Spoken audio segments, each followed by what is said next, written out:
Chapter 12 Colonial Cities Urbanisation, Planning and Architecture.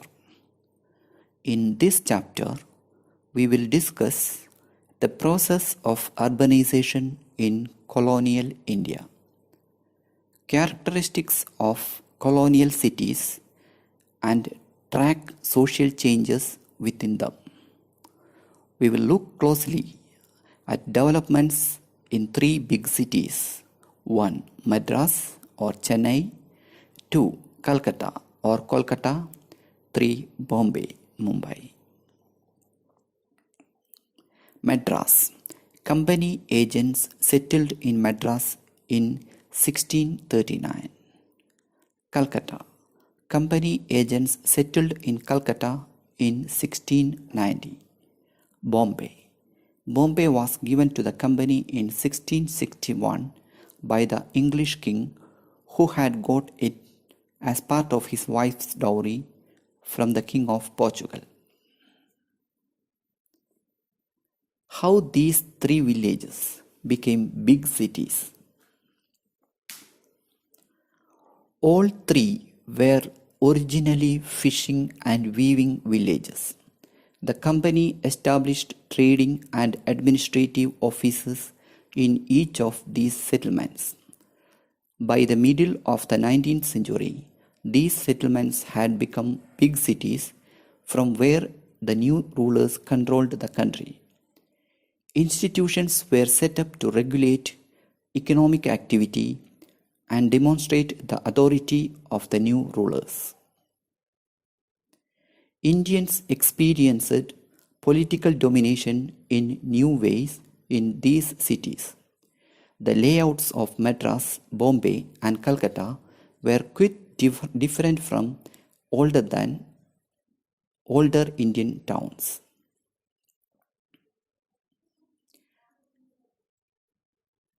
Towns and cities in pre-colonial times. 1. What gave towns their character? 2. Changes in the 18th century. Important towns of medieval period or old towns: Agra, Delhi, Lahore, Surat, Masulipatanam, Dhaka, Madurai, Kanchipuram. New towns in the 19th century. New towns: Madras, British; Bombay, British; Calcutta, British; Panaji, Portuguese; Masulipatanam, Dutch; Pondicherry, French. What gave towns their character? Characteristic features of town in pre-colonial period. Features of medieval Indian towns. In the countryside, people subsisted by cultivating land, foraging in the forest, or rearing animals. Towns, by contrast, were peopled with artisans, traders, administrators, and rulers. Towns dominated over the rural population, thriving on the surplus and taxes derived from agriculture. Towns and cities were often fortified by walls which symbolized their separation from the countryside. Peasants traveled long distances on pilgrimage, passing through towns. They also flocked to towns during times of famine. There was a reverse flow of humans and goods from town to village. When towns were attacked, people often sought shelter in the countryside. Traders and peddlers took goods from the towns to sell in the villages. Towns during Mughal period. Agra, Delhi, and Lahore were important centers of imperial administration and control. Mughal towns 16th and 17th centuries were famous for their A. concentration of populations, B. their monumental buildings, C. their imperial grandeur and wealth. Mansabdars and Jagirdars maintained house in these cities. artisans produced exclusive handicrafts for the households of nobles. The treasury was also located in the imperial capital. The emperor lived in the fortified palace, and the town was enclosed by a wall with entry and exit being regulated by different gates. Within these towns were gardens, mosques, temples, tombs, colleges, bazaars, and caravanserais. The focus of the town was oriented towards the palace and the principal mosque. Famous poet Mirza Ghalib described that the people of Delhi did when the British forces occupied the city in 1857. See text for narration. Medieval South Indian towns. In the towns of South India, such as Madurai and Kanjipuram, the principal focus was the temple. These towns were also important commercial centers. Religious festivals often coincide with fairs linking pilgrimage with trade. Kotwal. Kotwal was imperial officer of North India in charge of internal affairs and policing in towns. Jawaharlal Nehru's grandfather, Gangadhar Nehru, was the Kotwal of Delhi before the revolt of 1857. 2. Changes in the 18th century. Old towns went into decline and new towns developed. The gradual erosion of Mughal power led to the demise of towns associated with their rule. The Mughal capitals Delhi and Agra lost their political authority. The growth of new regional powers was reflected in the increasing importance of regional capitals Lucknow, Hyderabad, Srirangapatnam, Pune, present-day Pune, Nagpur, Baroda, and Tanjore. Some local notables and officials associated with Mughal rule create new urban settlements such as the Kasaba and Ganj. Kasaba is small town in the countryside, often the seat of local notable. Ganj, a small fixed market. Traders, administrators, artisans, and others migrated from the old Mughal centers to these new capitals in search of work and patronage. The European commercial companies had set up base in different places early during the Mughal era. Portuguese in Panaji in 1510, Dutch in Masulipatanam in 1605, British in Madras in 1639, French in Pondicherry, present-day Puducherry, in 1673. By the end of the 18th century, the land-based empires in Asia were replaced by the powerful sea-based European empires.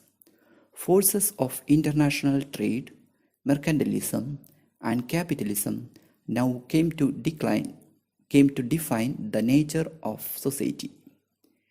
Commercial centers such as Surat, Masulipatanam, and Dhaka, which had grown in the 17th century, declined. Colonial port cities such as Madras, Calcutta, and Bombay rapidly emerged as the new economic capitals. By about 1800, they were the biggest cities in India in terms of population. Finding out about colonial cities. 1. Colonial records and urban history. 2. Trends of change. 1. Colonial records and urban history. Sources for urban history. The British kept detailed records of their trading activities in order to regulate their commercial affairs.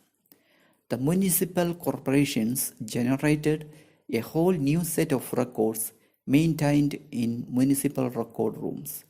records of municipal taxes, census reports, town mapping. The Survey of India established in 1878. Importance of mapping. The colonial government was keen on mapping. The town maps give information regarding the location of hills, rivers, vegetation, all important for planning structures for defense purposes.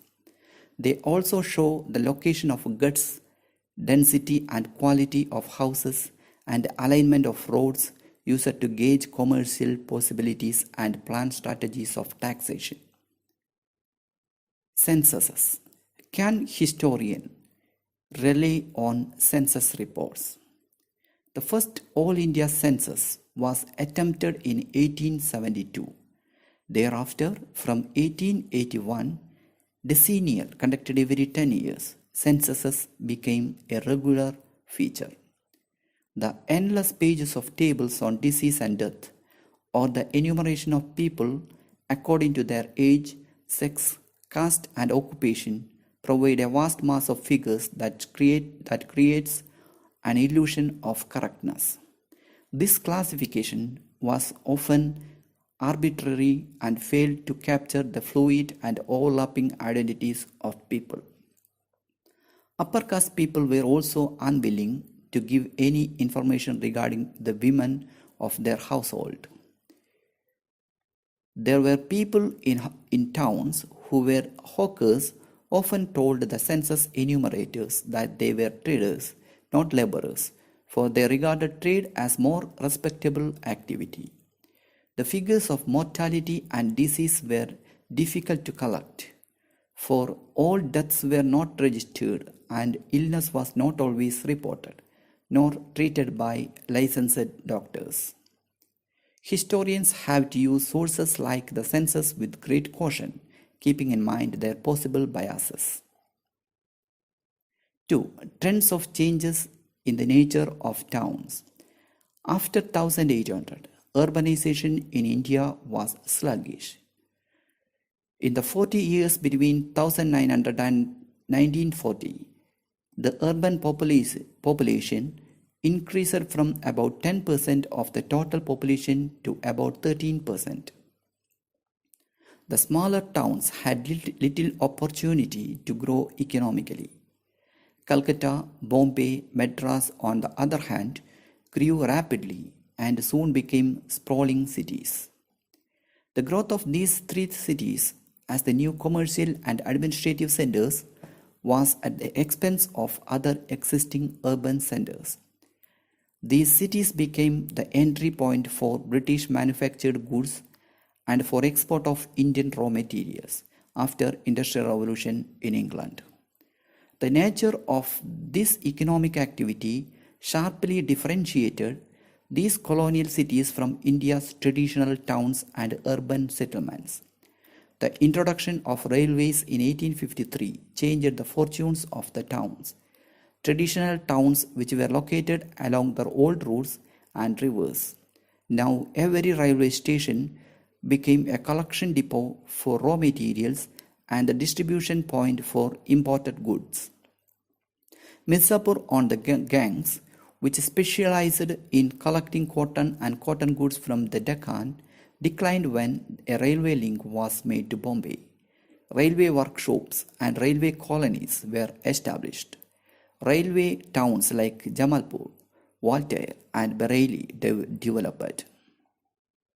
What were the new towns like? 1. Ports, forts, and centers for services. 2. A new urban milieu. 3. The first hill stations.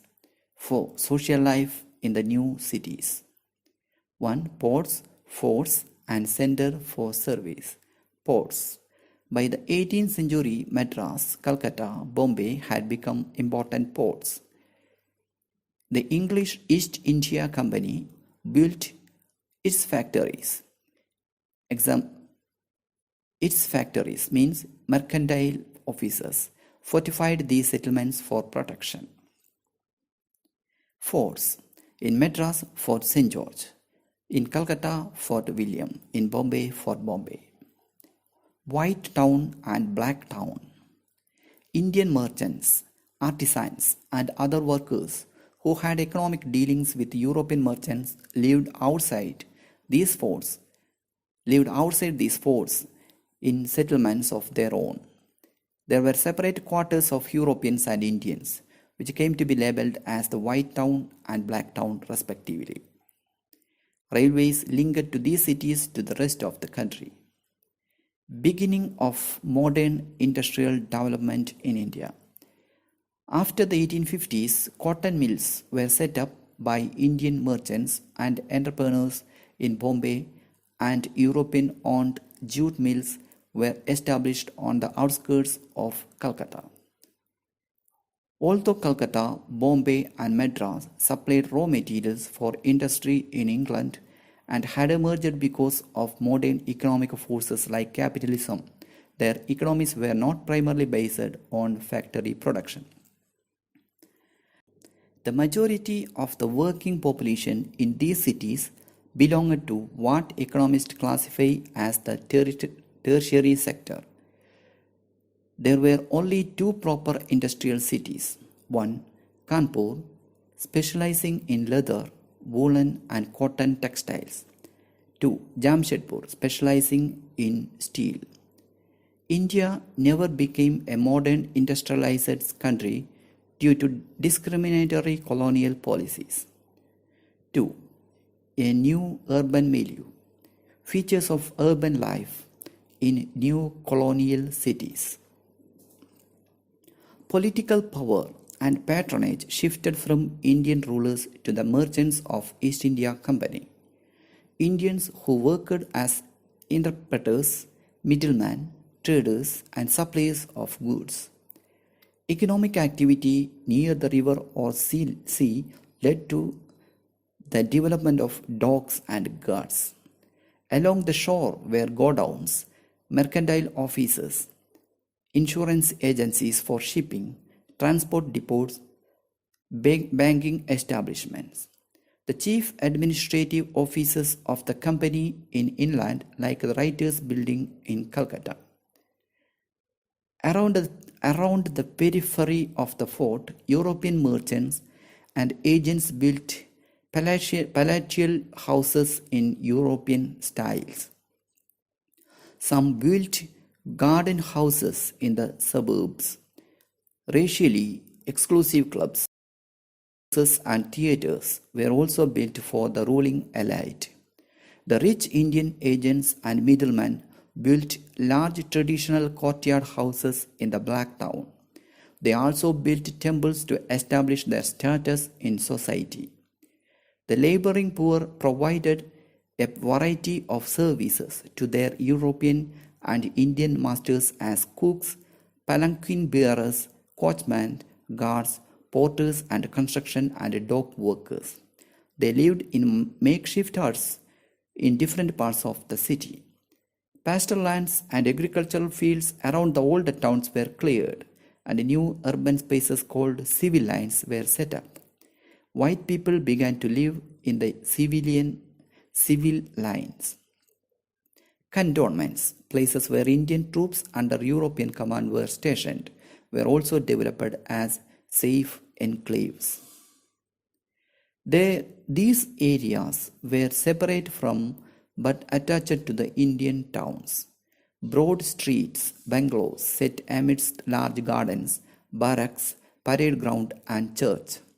For the British, the black areas came to symbolize not only chaos and anarchy but also filth and disease.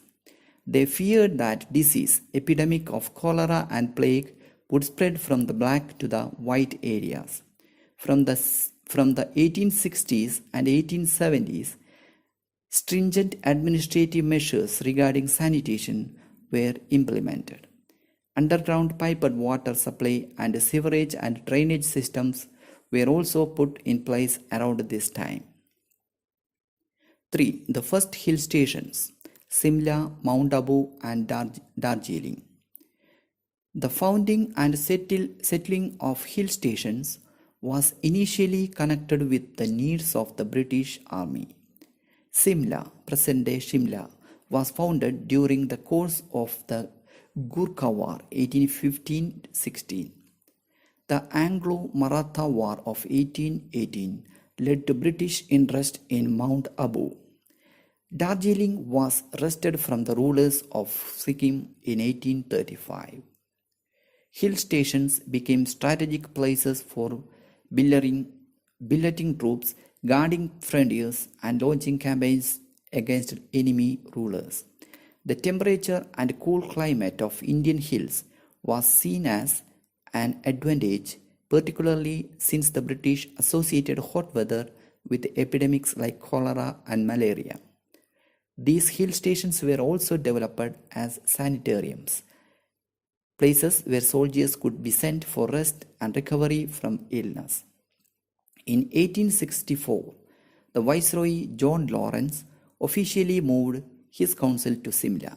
Simla also became the official residence of the Commander-in-Chief of the Indian Army.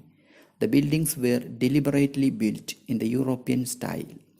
Individual houses followed the pattern of detached villas and cottages set amidst gardens. The Anglican Church and educational institutions represented British ideals. The instruction of the railways made hill stations more accessible to a wide range of people, including Indians. Upper and middle class Indians, such as Maharajas, lawyers, and merchants, were drawn to these stations because they afforded them a close proximity to the ruling British elite. With the setting up of tea and coffee plantations in the adjoining areas, an influx of immigrant labor from the plains began. 4. Social life in the new cities. Poor-rich division. There was a dramatic contrast between extreme wealth and poverty. New transport facilities, such as horse-drawn carriages and subsequently trams and buses, meant that people could live at distance from the city center. Separation of the place of work from the place of residence. Traveling from home to office or factory was a completely new kind of experience. New forms of entertainment, the creation of public places, public parks, theaters from the 20th century. Cinema halls provided existing new forms of entertainment and social interaction. New social groups. Within the cities, new social groups were formed and old identities of people were no longer important. Increase of middle class. There was an increasing demand for clerks, teachers, lawyers, doctors, engineers, and accountants in new towns. As educated people, middle class could put forward their opinion on society and government in newspapers, journals, and public meetings. Social customs, norms, and practices came to be questioned. Life of women changed. Middle class women sought to express themselves through the medium of journals, autobiographies, and books. Conservatives feared that the education of women could turn the world upside down and threaten the basis of the entire social order. Over time, women became more visible in public. Women entered new professions in the city as domestic and factory workers, teachers, and theatre and film actresses. Working class emerged as new class. Another new class with the cities was the laboring poor and the working class. Paupers from the rural areas flocked to the cities in the hope of employment. Some saw cities as places of opportunity. Others were attracted by the allure of the different way of life, by the desire to see things they had never seen before. To minimize cost of living in the city, most male migrants left their families behind in their village homes. Life in the city was a struggle. Jobs were uncertain, food was expensive, and places to stay were difficult to afford. Yet the poor often created a lively urban culture of their own. They were enthusiastic participants in religious festivals, tamashas, folk theatre, and swangs, satires, which often mocked the pet pretensions of their masters, Indian and European. Amar Katha, my story. Binodini Dasi was a pioneering figure in Bengali theatre in the late 19th and early 20th century. She worked closely with the dramatist and director Girish Chandra Ghosh. She was one of the prime movers behind the setting up of a star theatre in Calcutta, which became the center for famous productions. Between 1910 and 1913, she serialized her autobiography, Amar Katha, My Story. She was a professional in the city, working in multiple spheres as an actress, institution builder, and author, but the patriarchal society of the time scorned her assertive public presence. Segregation, town planning, and architecture. Madras, Calcutta, and Bombay. 1. Settlement and segregation in Madras. 2. Town planning in Calcutta. 3. Architecture in Bombay. 1. Settlement and segregation in Madras. Why Madras? The company had first set up its trading activities in the port of Surat on the west coast. Subsequently, the search for textiles brought British merchants to the east coast. Former name of Madras. In 1639, they constructed a trading post in Madras Pattam. This settlement was locally known as Chenapattanam. The company had purchased the right of settlement from the local Telugu lords, the Nayaks of Kalahasti. Rivalry with the French East India Company led the British to fortify Madras, that became Fort St. George. With the defeat of the French in 1761, Madras became more secure. Madras White Town. Fort St. George became the nucleus of the White Town where most of the Europeans lived. Walls and bastions made this a distinct enclave. Color and religion determined who was allowed to live within the fort. The company did not permit any marriages with Indians. The Dutch and Portuguese were allowed to stay here because they were European and Christian. The administrative and judicial systems also favored the white population. Madras Black Town. The Black Town developed outside the fort. It was laid out in straight lines, a characteristic of colonial towns. It was, however, demolished in the mid-1700s and the area was cleared for the security zone around the fort. A new black town developed further to the north. This housed weavers, artisans, middlemen, and interpreters who played a vital role in the company's trade. The new black town resembled traditional Indian towns with living quarters built around its own temple and bazaar. On the narrow lanes that crisscrossed the township, there were distinct caste-specific neighborhoods. Different occupation groups and their area in Madras. Chintadrapet was an area meant for weavers. Washermanpet was a colony of dyers and bleachers of cloth. Royapuram was a settlement for Christian boatmen who worked for the company. Several different communities came and settled in Madras, performing a range of economic functions. Dabashas in Madras. The Dabashas were Indians who could speak two languages, the local language and English. They worked as agents and merchants, acting as intermediaries between Indian society and the British. They used their privileged positions in government to acquire wealth. Their powerful position in society was established by their charitable works and patronage of temples in the Black Town. Vellalas, Brahmins, Telugu Komatis, Gujarati Bangers, Parayas, and Vaniyas. Initially, jobs within the company were monopolized by the Vellalas, a rural caste. With the spread of English education in the 19th century, Brahmins started competing for similar positions in the administration.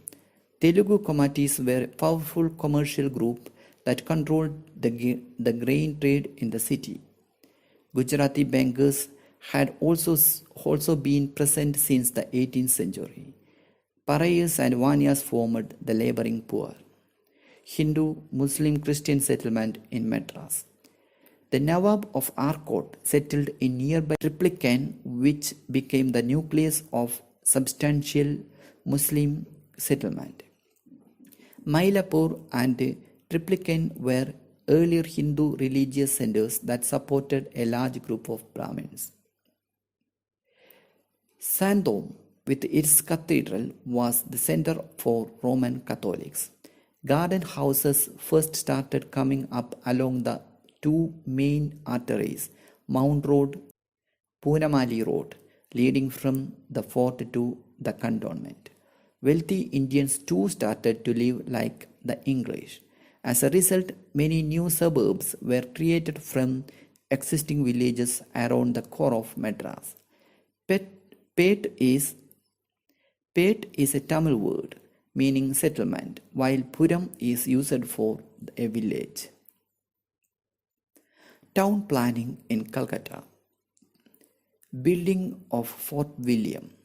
One immediate reason for town planning was defense.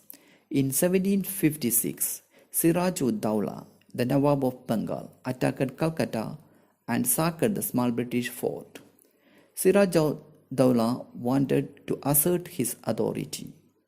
In 1757, when Siraj-ud-Dowlah was defeated in the Battle of Plassey, the East India Company decided to build a new fort, one that could not be easily attacked, that is Fort William. 3 villages to make town Calcutta. Calcutta had grown from 3 villages called Sutanati, Kolkata, and Govindpur. The company cleared the site in the southernmost village of Govindpur. The traders and weavers living there were asked to move out. Maidan, vast open space. Around the new Fort William, they left a vast open space known as Maidan or Gararmath.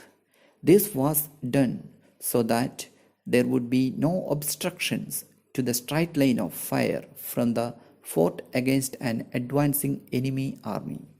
They built residences along the periphery of the Maidan. Palaces, Government House. In 1798, Lord Wellesley became the Governor General and he built a massive palace, Government House, for himself in Calcutta, a building that was expected to convey the authority of the British. Town planning by Wellesley. Lord Wellesley became concerned about the condition of the Indian part of the city, the crowding, the excessive vegetation, the dirty tanks, the smells and poor drainage. Wellesley wrote in a minute in 1803 on the need for town planning. He set up various committees for the purpose. Many bazaars, guards, burial grounds, and tanneries were cleared or removed. From then on, the notion of public health became an idea that was proclaimed in projects of town clearance and town planning.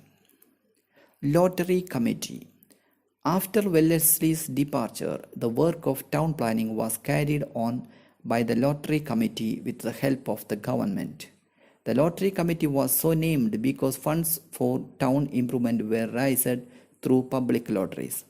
The Lottery Committee commissioned a new map of the city so as to get the comprehensive picture of Calcutta.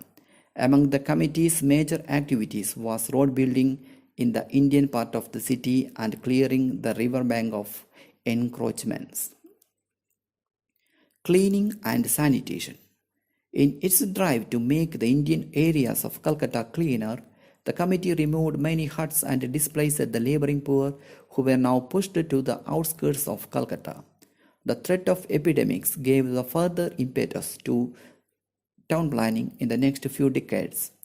Cholera started spreading from 1817 and in 1896 plague made its appearance. The cause of these diseases had not yet been established firmly by medical science. The government proceeded on the basis of accepted theory of the time that there was a direct correlation between living conditions and the spread of disease. So, prominent Indian merchants in the city, such as Dwaraknath Tagore and Rasta Kovasji, who felt that Calcutta needed to be made more healthy. That was why working people's huts or bastis became the target of demolition. The poor in the city, workers, hawkers, artisans, porters, and unemployed, were once again forced to move to distant parts of the city. Frequent fires also led to stricter buildings regulations. For instance, thatched huts were banned in 1836 and tiled roofs made mandatory. The existing racial divide of the white town and black town was reinforced by the new divide of healthy and unhealthy. Public protest against these government policies strengthened the feeling of anti-colonialism and nationalism among Indians. With the growth of their empire, the British became increasingly inclined to make cities like Calcutta, Bombay, and Madras into impressive imperial capitals. Town planning had to present everything that the British claimed to stand for: rational ordering, meticulous execution, and Western aesthetic ideals. Cities had to be cleaned and ordered, planned, and beautified. 3. Architecture in Bombay. Buildings in cities could include forts, government offices, educational institutions, religious structures, commemorative towers, commercial depots, or even docks and bridges. Bombay as commercial capital. Bombay was initially 7 islands. As the population grew, the islands were joined to create more space and they gradually fused into one big city. Bombay was the commercial capital of colonial India. As the premier port on the western coast, it was the center of international trade. By the end of the 19th century, half of the imports and exports of India passed through Bombay. One important item of this trade was opium that the East India Company exported to China.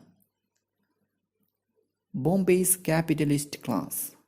Bombay's capitalists came from diverse communities such as Parsi, Marwari, Konkani Muslim, Gujarati Bania, Bohra, Jew, and Armenian. When the American Civil War started in 1861, cotton from the American South stopped coming into the international market.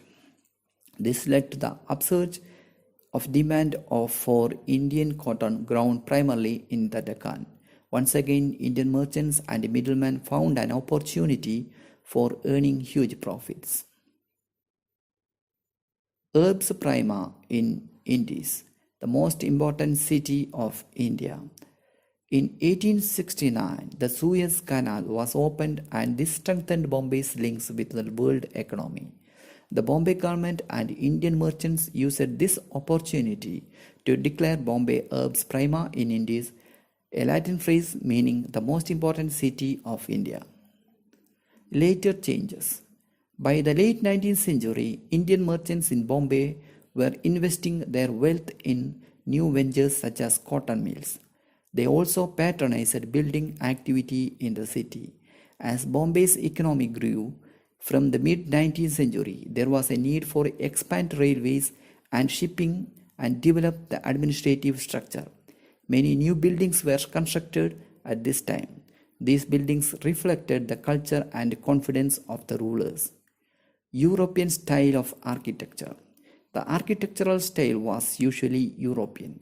This importation of European styles reflected the imperial vision in several ways. How European styles in buildings reflected imperial vision. First, it expressed the British desire to create a familiar landscape in an alien country and thus to feel at home in the colony. Second, the British felt that European styles would best symbolize their superiority, authority, and power. Third, they thought that buildings that looked European would mark out the difference and distance between the colonial masters and their Indian subjects. European style and Indian style. Gradually, Indians too got used to European architecture and made it their own. The British in turn adapted some Indian styles to suit their needs. One example is the bungalow, which was used by government officers in Bombay and all over India. What is a bungalow? The name bungalow was derived from bangla, a traditional thatched Bengali hut. The colonial bungalow was set on extensive grounds which ensured privacy and marked a distance from the Indian world around. The traditional pitched roof and surrounding veranda kept the bungalow cool in the summer. The compound had separate quarters for a retinue of domestic servants. The bungalows in the civil lines thus became a racially exclusive enclave. 3 architectural styles for public buildings in Bombay. 1. Neoclassical or Neoclassical Style. 2. Neogothic Style. 3. IndoSaracenic Style. 2 of these were direct imports from fashions prevalent in England. 1. Neoclassical or New Classical Style. The first was called Neoclassical or the New Classical. Characteristics of Neoclassical Style. 1. Construction of geometrical structures fronted with lofty pillars. 2. It was derived from a style that was originally from ancient Rome and popular during the European Renaissance. Why Neoclassical style adopted? 1. The British imagined that a style that embodied the grandeur of imperial Rome could now be made to express the glory of imperial India. 2. The Mediterranean origins of this architecture were also thought to be suitable for tropical weather. The town hall in Bombay was built in this style in 1833. Example for Neoclassical style. 1. The town hall in Bombay was built in this style in 1833. Now houses the Asiatic Society of Bombay. 2. Elphinstone Circle. Built during the cotton boom of the 1860s, subsequently named Horniman Circle after an English editor who courageously supported Indian nationalists. This building was inspired from models in Italy. It made innovative use of covered arcades at ground level to shield the shopper and pedestrian from the fierce sun and rain of Bombay. The pillars and arches derived from Greco-Roman architecture. 2. Neo-Gothic style. Characteristics of Neo-Gothic style. High pitched roofs, sloping roof, pointed arches, and detailed decoration. The Gothic style had its root in buildings, especially churches, built in Northern Europe during the medieval period. The Neo-Gothic or New Gothic style was revived in the mid-19th century in England. This was the time when the government in Bombay was building its infrastructure and this style was adapted for Bombay. Example for Neo-Gothic style buildings in Bombay. An impressive group of buildings facing the seafront including 1. The Secretariat, designed by H. St. Clair Wilkins. 2. University of Bombay. 3. Bombay High Court. 4. The Victoria Terminus, designed by F.W. Stevens, the station and headquarters of the Great Indian Peninsular Railway Company. Now it is Chhatrapati Shivaji Terminus. Role of Indian merchants in buildings. Indians gave money for some of these buildings. The University Hall was made with money donated by Khawasji Jahangir Redmani, a rich Parsi merchant. The University Library Clock Tower was funded by the banker Premchand Roychand and was named after his mother as Rajabai Tower. Indian merchants were happy to adopt the Neogothic style since they believed that building styles, like many ideas brought in by the English, were progressive and would help make Bombay into a modern city. 3. IndoSaracenic Style. Characteristics of IndoSaracenic Style.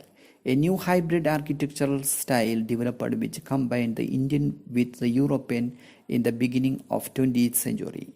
Indo was shorthand for Hindu, and Saracen was a term Europeans used to designate Muslim. The inspiration for this style was medieval buildings in India with their domes, chhatris, jalis, arches. By integrating Indian and European styles in public architecture, the British wanted to prove that they were legitimate rulers of India. Examples of Indo-Saracenic style buildings in Bombay. 1. The Gateway of India, built in the traditional Gujarati style to welcome King George V and Queen Mary to India in 1911. 2. The Taj Mahal Hotel, built by the industrial Jamsetji Tata. This building became a challenge to the racially exclusive clubs and hotels maintained by the British. What buildings and architectural styles tell us? Architecture reflects the aesthetic ideals prevalent at a time and variations within those ideals. Buildings express the vision of those who built them. Looking at architecture of a particular time, we can understand how power was conceived of and how it was expressed through structures and their attributes. Architectural styles mold tastes, popularize styles, and shape the contours of culture. Many Indians came to regard European styles of architecture as symbols of modernity and civilization, but many rejected European ideals and tried to retain indigenous styles. From the late 19th century, we see effort to define regional and national tastes and were different from the colonial ideal. Styles thus changed and developed through wider process of cultural conflict. By looking at architecture, therefore, we can also understand variety of forms in which cultural conflicts unfolded and political conflicts between the imperial and the national and the regional or local.